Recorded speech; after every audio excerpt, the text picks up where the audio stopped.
We're in John chapter 9 of the NIV Bible. As he went along, he saw a man blind from birth. His disciples asked him, "Rabbi, who sinned, this man or his parents, that he was born blind?" "Neither this man nor his parents sinned," said Jesus, "but this happened so that the work of God might be displayed in his life. As long as it is day, we must do the work of him who sent me. Night is coming when no one can work. While I am in the world, I am the light of the world." Having said this, he spit on the ground, made some mud with the saliva, and put it on the man's eyes. "Go," he told him, "wash in the pool of Siloam." This word means sent. So the man went and washed and came home seeing. His neighbors and those who had formerly seen him begging asked, "Isn't this the same man who used to sit and beg?" Some claimed that he was. Others said, "No, he only looks like him." But he himself insisted, "I am the man."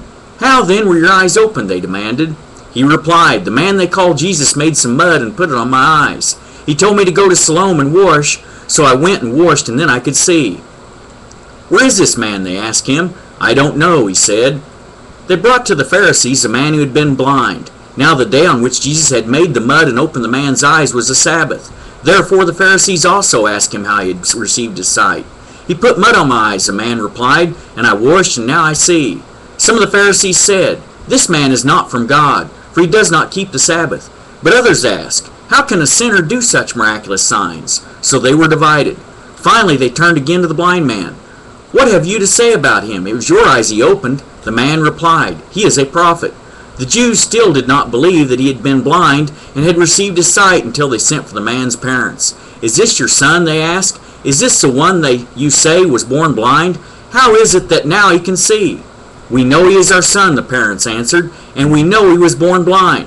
But how he can see now, or who opened his eyes, we don't know. Ask him. He is of age. He will speak for himself." His parents said this because they were afraid of the Jews, for already the Jews had decided that anyone who acknowledged that Jesus was the Christ would be put out of the synagogue. That was why his parents said, "He is of age. Ask him." A second time they summoned the man who had been blind. "Give glory to God," they said. "We know this man is a sinner."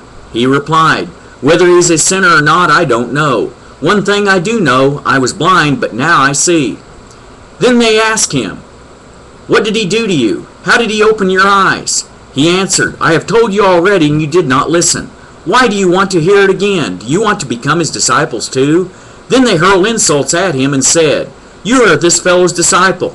We are disciples of Moses. We know that God spoke to Moses, but as for this fellow, we don't even know where he comes from." The man answered, "Now that is remarkable. You don't know where he comes from, yet he opened my eyes.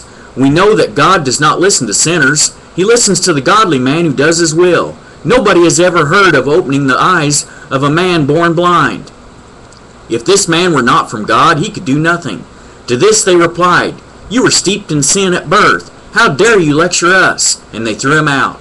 Jesus heard that they had thrown him out, and when he found him, he said, "Do you believe in the Son of Man?"